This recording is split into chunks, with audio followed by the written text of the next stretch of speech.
How are you doing this morning and watching everything back?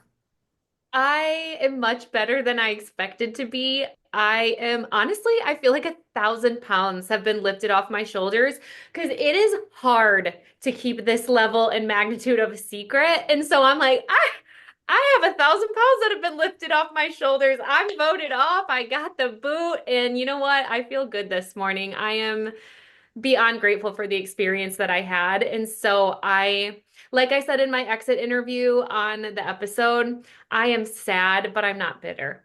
And Right. so it's been a great experience. Well, that's great to hear. I mean, the other thing that was interesting that I've read here and there is that you're being voted off wasn't a surprise to you at all. Tell us why, because that's what the way it was played on the show. It's like you had no clue. Well, I wouldn't say it wasn't a surprise at all. Like I knew 100%. Right. But I was not blindsided by being voted off. I was prepared that night. I felt an energy in camp. I did not hear my name, but I felt an energy in camp. And what really kind of like tipped me off was I was walking down the path and I had kind of caught Kyle, Camilla, and someone else talking. They were all kind of looking down, talking, and it kind of like almost kind of got them by surprise a little bit towards right before we left for tribal council. And when I kind of like ran into them, Kyle looked up and the way he looked at me, I went, something's not right. And so I originally was going to leave all of my stuff drying in the trees because I was like, I don't want to pack up these soaking wet underwear. Like I only have one pair. Like I don't want to put this soaking wet shirt in my bag. Like I only have one shirt. And I had my shoes drying that are very expensive. And after I saw Kyle's face, I went and got my shoes and we headed to tribal council. And so I just kind of had this feeling of like, put your shoes in your bag because you might not be coming back for them. Well, that's usually the case in the sense that people do, if people who are tuned into the tribal politics really do get some kind of notion before going to tribal that something's wrong, especially if people aren't reacting to you as they were before. They're not talking to you about their plans. You can usually get, a little hint that something's going on. Now, Survivor is like a really huge social game. And we've heard numerous times on the series that people are like, I don't trust charity. I don't trust charity. Do you have any idea where any of that came from? Because watching the show, we don't see too much of that, just you playing and strategizing like everybody else. You. I'm like, please show me the clip where I'm not trustworthy. Show me the clip where I'm playing hard. Because right now I'm just showing you all my big toe. That's all I've been showing out here. Um, no, I'll tell you exactly where that came from. And her name is Camilla. And Oh. she's so smart. Well, Listen, it's yeah, one. no, continue, please. How is Camilla involved in any of this? Well, Camilla planted the seed Oh, and it all it takes is one seed and everybody will water it, whether there is proof or not, because that gives everyone else more security in the game, right? If we can dog on this person or get this person to look untrustworthy, that makes me more trustworthy. That takes a target off my back. So I totally get it. I shared with Camilla, not that I doubted Kyle was not being honest. I am just a person where I do not take everyone at face value. Number one, I've known Kyle for 3.5 seconds. So him telling us this version of a journey, I don't really know you. So I can't say you're lying or telling the truth. So I want to look down every avenue. And so in my mind, I'm thinking this very handsome, buff, athletic man who I pulled up that wall, by the way. I will put that in there. This very buff, athletic man, you're telling me he lost to a guy with one arm? That seems a little fishy. Also, I've never seen glass used in Survivor other than a timer. Okay. And so I was simply just asking that. And now that's the way I thought about it in my head. What I said to Camilla was like, well, the only person who could possibly have an advantage would be Kyle, but maybe I'm just being paranoid. That's how gently and softly I put it, and she ran with it. And you know what? Smart on her. now I face this problem in my life all the time. I'm open and honest with people, sometimes far too much. So sometimes it's a benefit, and sometimes it's a curse. Is that how your social game? Because that's how you came across. You like this is what you get, and this is what you see, and you know where I stand. Well, I appreciate you saying that because I was called fake on the show a couple times and I was flabbergasted by that because I was like, listen, my face, she never lies, as we have seen. Okay, I'm like the charity helper. I don't know if you watch The Office. Somehow I got this Jim Halpert edit that I was like, what is happening over here?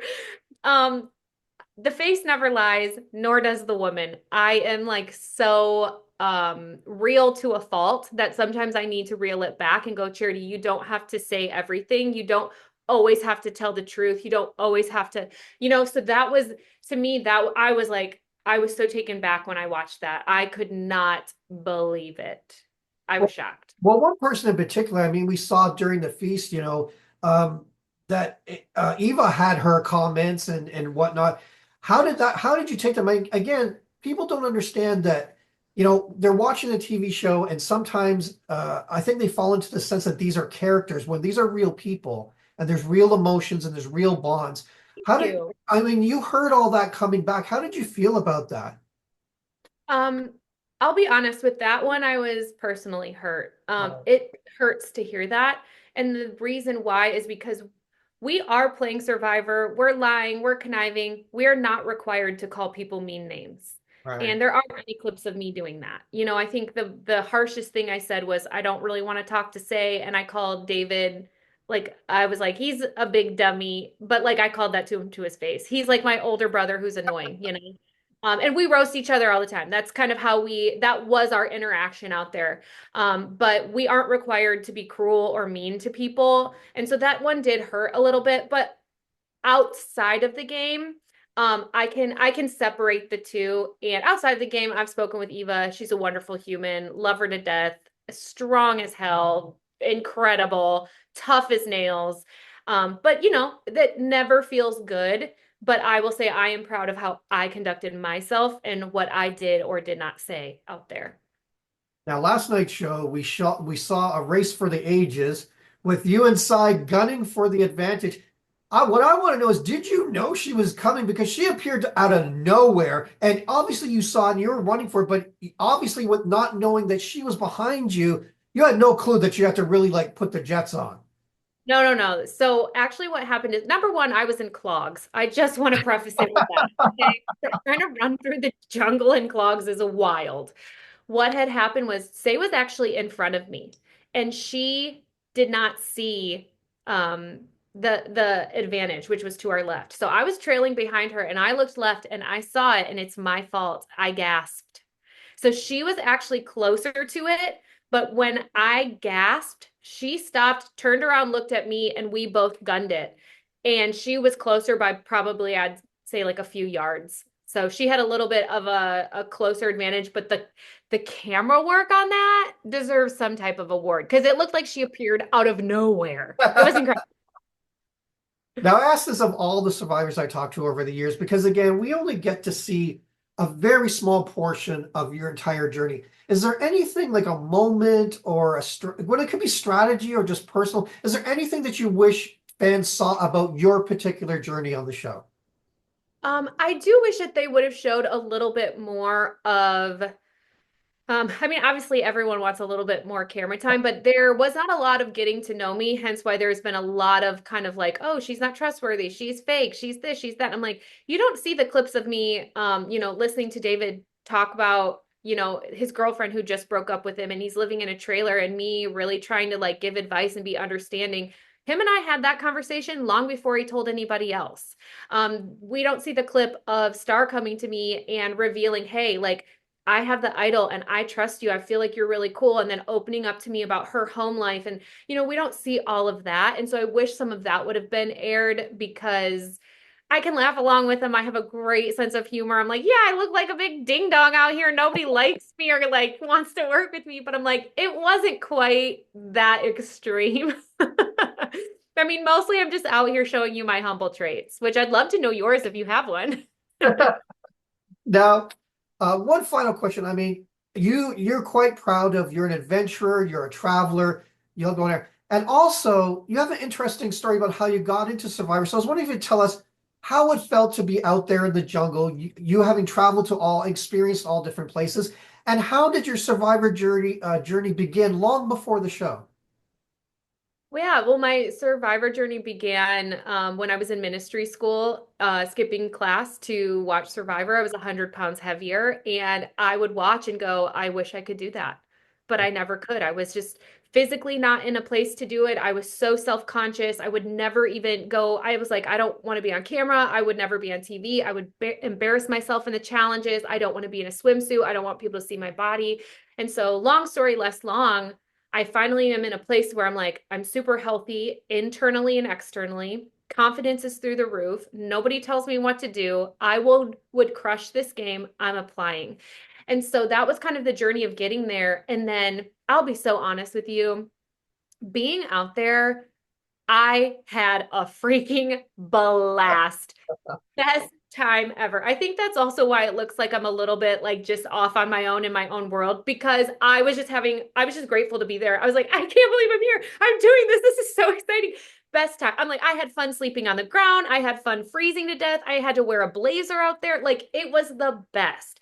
And so really overall, I'm so grateful. Like grateful. I walked into Ponderosa and everybody expected me to be like mad and upset and bitter. And they were like, wait, you're not upset? And I was like, of course I'm upset. I didn't win, but like, Yeah. it's overwhelmed by gratefulness of what I got to do. So few people get to live their literal dream.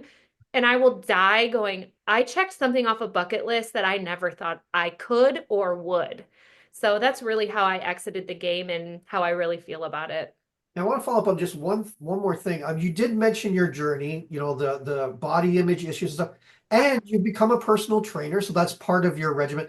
What advice would you give to anybody who's in the same position you were back then? Because you've been through it, you've been through the struggle. What advice would you have to give to them? I would say two things. Number one, I would say you can do anything you set your mind to. Losing 100 pounds was the hardest thing I've ever done in getting healthy. But the second piece of advice that I would give to them is that if you are wanting to get healthy, it starts with this. If you are healthy here, the rest will follow, and vice versa. There is no real balance or health if both things aren't in alignment. And so you can't just lose 100 pounds and go on with life like normal. Just because you lose 100 pounds doesn't make you healthy. So that's the advice I would give. But truly, truly, and I say this to everyone in life because I have just learned this lesson. You can do anything you set your mind to. I live in that delusion, and it has taken me places in life that I never thought I could go. Well, Charity, that's great advice. And it was great talking to you today. All the best in the future, and we can't wait to see you on the finale, Charity. Thank you so much. And I love your background. It's so fun with all the Oh, Funko Pop stuff. It looks thank you great. so much. I really appreciate it. Have a great day, and thanks for your time. Thanks, John.